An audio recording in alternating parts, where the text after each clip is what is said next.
যে চালাকি, এই চালাকিগুলি না করে জনগণ কি চায় এটা নেমে আসুন। আর না হলে বিএনপি যা করার, বিএনপি যে কর্মসূচি দেওয়ার, আমি মনে করি ন্যায্যতার ভিত্তিতে এই কর্মসূচিগুলি দিবে, দলের সাথে আলোচনা করবে, জনগণের সাথে আলোচনা করবে, অন্যান্য রাজনৈতিক দলগুলোর সাথে আলোচনা করবে। তবে আমরা জনপ্রিয়তা কিসে অর্জিত হয়, এইটাতে গড্ডালিকা প্রবাহে বিএনপি গা ভাসাবে না। আপনি দেখবেন বাংলাদেশের যত অর্জন আছে, ডেমোক্রেসি থেকে আরম্ভ করে যত অর্জন আছে, সমস্ত অর্জনে সবচেয়ে বেশি জেল খেটেছে কে? রাজনীতিরা। সবচেয়ে বেশি রক্ত দিয়েছে কে? রাজনৈতিক কর্মীরা। দেখান অন্য কোন পেশার লোকজনকে দেখান, কয়জন জীবন দিয়েছে, কয়জন রক্ত দিয়েছে, কয়জন পঙ্গু হয়েছে। চিলড্রেন পার্টির যারা অপকর্ম করছেন, এই আপনি জানেন যে তাদের 10টা হোটেল ইন্টারকন্টিনেন্টালে 10টা রুম তারা দখল করে রেখেছে, এবং গত 6 মাসে জুলাই থেকে পর্যন্ত, এই যে আগস্ট সেপ্টেম্বর, আগস্ট থেকে জুন পর্যন্ত, জানুয়ারি পর্যন্ত 6 মাসে 51 কোটি টাকা হচ্ছে লস হোটেল ইন্টারকন্টিনেন্টাল। আপনি দেখুন, যেটা রিজওয়ানা স্নিগ্ধা বলেছেন, যেটা এরা আগে বলেছে যে কি, আগে বলেছে যে সংস্কার সংস্কার, এখন সংস্কারের বিষয়গুলো এটা শেষ, এখন বলে বিচার বিচার। এটার মূল কথাটাই হচ্ছে, মূল কথাটা হচ্ছে নির্বাচনকে বিলম্বিত করা, নির্বাচনকে পেছনে রাখা, নির্বাচনকে প্রায়োরিটির মধ্যে না রাখা, এইটা হচ্ছে। এবং ডক্টর ইউনূসকে আপনার এখানে মারুফ মল্লিক আমার কথায় খুব বিরক্ত হয়েছিলেন না? আজ থেকে আরো 6 মাস আগে, মনে আছে আপনার নিশ্চয়ই? আমি বলছিলাম এই লোকগুলো সবগুলো ভদ্রলোক, এই একটাও ভালো মানুষ না। এই ডক্টর ইউনূস থেকে আরম্ভ করে ওর যা আছে সবগুলো হচ্ছে লেবাসে ভদ্র, একটাও ভদ্রলোক, এরা একটাও ভালো মানুষ না। কারণ আমি আপনি বলি, কালকে প্রমাণ হয়ে যাক 144 দ্বারা জারি আছে আমার জাতীয়তাবাদী ছাত্র দল সামনে, এই হেয়ার রোডে ডক্টর ইউনূসের বাড়ির সামনে যাবে, একটা মিছিল নিয়ে যেতে যাই কিনা, আমরা 5 লাখ লোকের সমাবেশ করবো। তারিখ বলুন যে ডক্টর ইউনূসের বাড়ির সামনে যেতে দেবে কিনা? 5 লাখ লোক, 5 লক্ষ লোক থাকবে, পুরো মিন্টু রোড, পুরো বেলি রোড, পুরো হেয়ার রোড, এটা থাকবে। 5 লক্ষ লোক কয়েকদিন দেখতে চাই, ডক্টর ইউনূস বলুক উনি দিবে কিনা, এলাও করবে কিনা? এলাও করবে না। তো এইসব গেম, শেখ হাসিনা এইসব পাতানো গেম, শেখ হাসিনা বলছে পার্লামেন্ট থেকে, আমি আমার শরীরটা এই পার্লামেন্টে আছে, সংসদে আছে, আমার হৃদয়টা পড়ে আছে গণজাগরণ মঞ্চে। তো ডক্টর ইউনূসের উনি হেয়ার রোডে শুয়ে আছেন, হৃদয়টা পড়ে আছে শাহবাগে। তো এই জন্য এইসব, আমি আপনাকে বলি, এইসব আন্তর্জাতিক মানের যে চালাকি, এই চালাকিগুলি না করে জনগণ কি চায় এটা নেমে আসুন।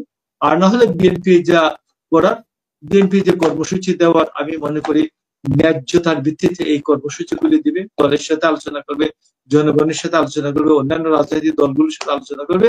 তবে আমরা জনপ্রিয়তা কিসে অর্জিত হয়, এইটাতে গড্ডালিকা প্রবাহে বিএনপি গা ভাসাবে না।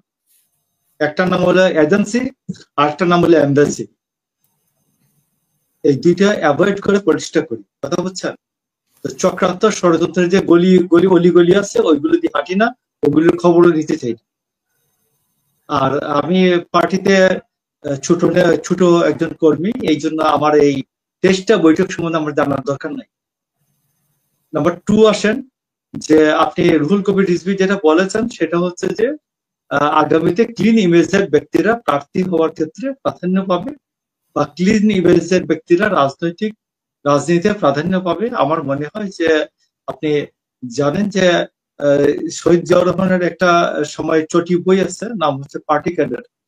তো সেখানে উনি বলেছেন যে একজন মানুষ খুব ভালো মানুষ, কিন্তু তার সম্বন্ধে জনশ্রুতি আছে তিনি ভালো মানুষ না, তিনি দলের নেতা হবেন না। তার এই যে জনশ্রুতিটা আছে যে তিনি ভালো না, এটি কাটাবেন, এটা তার জন্য দুর্ভাগ্যজনক।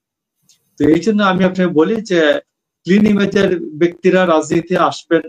আমার মনে হয় শুধু ক্লিন ইমেজ তো ভালো মানুষের পাশাপাশি ইমেজটা ভালো হওয়া উচিত, জনশ্রুতিটা ভালো হওয়া উচিত। এটা তো আপনি জানেন সর্বক্ষেত্রেই নেতৃত্বের জন্য এটা প্রয়োজন। আর আমার মনে হয় যে আজকে যেগুলি আলোচনা হলো, যে সবগুলি আমি আপনাকে বলি যে এইখানে আমার মনে হয় যে সবচেয়ে সুবিধাভোগী লোকজন এই জায়গায় আছে, এবং এরা একজনকে আরেকজনকে দূর থেকে চিনতেন, জানতেন, এদের কথাবার্তার কাজের মতো অক্ষ নাই, এবং ম্যাক্সিমাম লোকগুলি সুবিধাবাদী, ম্যাক্সিমাম লোকগুলির জীবনে ত্যাগের কোনো হিস্ট্রি নাই, এবং ডক্টর ইউনূস নিজেও সবসময় রাষ্ট্র ক্ষমতার পাদপ্রদীপের নিচে ছিলেন। আপনি দেখুন যে ডক্টর ইউনূস নিজে তার গ্রামীণ ব্যাংক, এটা চট্টগ্রাম ইউনিভার্সিটির একটা গবেষণা, এবং তারপরে এটা কৃষি ব্যাংক প্রকল্প হিসাবে নেয়।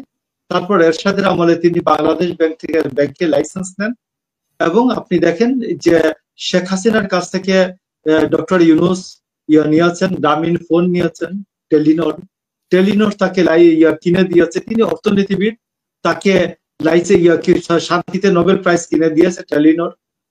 তো তারপরে আপনি বলি গত 15 বছর ইলিয়াস আলী চৌধুরী আলম থেকে আরম্ভ করে যারা গুম হয়েছে, খুন হয়েছে, ডক্টর ইউনূস কোনোদিনই একটা বিবৃতি দিয়ে বলেন নাই। বাট তিনি যখন 1 তলা থেকে 6 তলা হেঁটে উঠেছেন, তখন কিন্তু তিনি আবার ইয়ার কাছে বলেছেন, এই পাবলিকলি প্রেসের কাছে বলেছেন যে তিনি নির্যাতন শিকার হয়েছেন। বাংলাদেশের এত রাজনৈতিক কর্মী, এমপি, মন্ত্রী এরা যে হয়েছে, একটা বারের জন্য তিনি বলেন নাই যে। তো এই জন্য আমি আপনাকে বলছি যে ডক্টর ইউনূসের প্রতি আমার কোনো ব্যক্তিগত কোনো হিংসা বিদ্বেষ কোনো কিছু নাই। উনি অনেক বড় মাপের মানুষ, তার প্রতি আবার হিংসা বিদ্বেষ দেখানোর যে যোগ্যতা, সেই যোগ্যতাও নাই। তো সেই কারণে শুধু আমি একজন রাজনৈতিক কর্মী হিসেবে আমার অবজারভেশন বলছি যে ডক্টর ইউনূস বাংলাদেশের রাষ্ট্র ক্ষমতার 1 নম্বর ব্যক্তি হওয়ার জন্য জীবনে যে ত্যাগ তিতিক্ষা দরকার।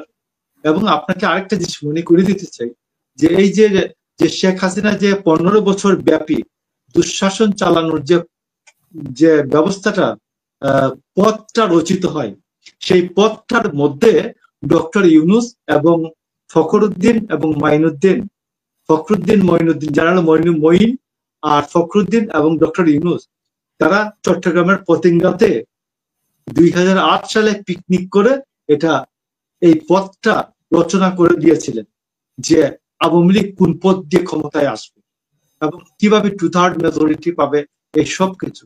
তো আজকে বিএনপি আপনি দেখবেন 2011 সাল থেকে যখন শেখ হাসিনা ডক্টর ইউনূসের প্রতি যখন উল্টাপাল্টা বলতেছিলেন, তখন বেগম খালেদা জিয়া কিন্তু ডক্টর ইউনূসের পক্ষে অনেক কথা বলেছেন, পার্লামেন্টে বলেছেন।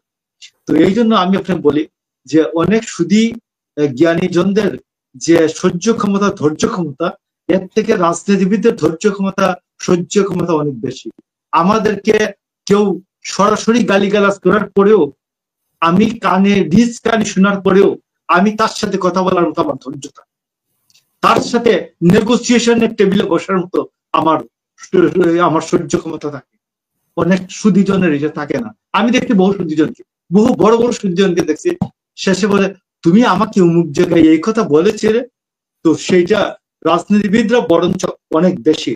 আপনি দেখবেন বাংলাদেশের যত অর্জন আছে, ডেমোক্রেসি থেকে আরম্ভ করে যত অর্জন আছে, সমস্ত অর্জনে সবচেয়ে বেশি জেল খেটেছে কে? রাজনীতিরা। সবচেয়ে বেশি রক্ত দিয়েছে কে? রাজনৈতিক কর্মীরা। দেখান অন্য কোন পেশার লোকজনকে দেখান, কয়জন জীবন দিয়েছে, কয়জন রক্ত দিয়েছে, কয়জন পঙ্গু হয়েছে। তো যাই আমি আপনি বলছি, বাংলাদেশে আমরা মনে করি বাংলাদেশে যদি 5 বছর পর পর একটা জেনুইন নির্বাচনের ব্যবস্থা হয়, একটা জেনুইন নির্বাচন থাকে, এবং আজকে এই সরকারকে নিয়ে আমাদের অস্থিরতা হলো এই সরকার যা কিছু করছে। যেমন ধরুন কয়েকদিন আগে খলিল বলছেন, 3 দিন আগে যে খলিল বলছেন কে কি বললো তাতে কিছুই আসে যায় না, আমাদের যা করণীয় আমরা করব, মানে করিডোর প্রশ্ন উনি বলেছেন। তো এটা কোন রাজনৈতিক কর্মী মন্ত্রী হলে এটা কোনদিনই বলতো না যে কে কি বললে এতে কিছু আসে যায় না, কারণ তাকে কয়েকদিন পরে জনগণের কাছে ভোট চাইতে যেতে হবে। তো এইখানে যারা আছে, 1 নম্বর হচ্ছে যারা ভোট চাইতে যেতে হবে না, 2 নম্বর হচ্ছে এদের গভর্নমেন্টের দায়িত্ব হওয়ার পরে এরা কেউই বাংলাদেশে থাকবে না। আপনি লিখে রাখেন, সেফ খলিলের কথাই বললাম, খলিল বাংলাদেশে ওর গভর্নমেন্টের চাকরি শেষ হওয়ার পরের দিন বাংলাদেশে থাকবে না। আলী রিয়াজ ওর গভর্নমেন্টের কাজ শেষ হওয়ার পরে বাংলাদেশে থাকবে না। তো এইরকম 11 জন মন্ত্রী আছে যারা মন্ত্রী পদমর্যাদায়, যারা বিদেশি পাসপোর্টধারী। তো এই জন্য আমরা বলছি যে একটা জেনুইন নির্বাচনের ব্যবস্থা করেন বাবা। আর আপনার যারা চিলড্রেন পার্টির যারা অপকর্ম করছেন, এই আপনি জানেন যে তাদের 10টা হোটেল ইন্টারকন্টিনেন্টালে 10টা রুম তারা দখল করে রেখেছে, এবং গত 6 মাসে জুলাই থেকে পর্যন্ত, এই যে আগস্ট থেকে জুন পর্যন্ত, জানুয়ারি পর্যন্ত 6 মাসে 51 কোটি টাকা হচ্ছে লস হোটেল ইন্টারকন্টিনেন্টাল। তো এই এরা যে এই অপকর্ম করছে, এগুলো আমরা রাজনৈতিক দলরা ক্ষমতায় আসলে মাফ করে দিবে। তো এই জন্য আমি একটু বলছি যে সব শেষ কথা হচ্ছে একমাত্র সব যে সমাধান হয়ে যাবে এটা না, কিন্তু বেশিরভাগ বিষয়টা সমাধান হবে একটি জেনুইন নির্বাচন। আপনাকে ধন্যবাদ।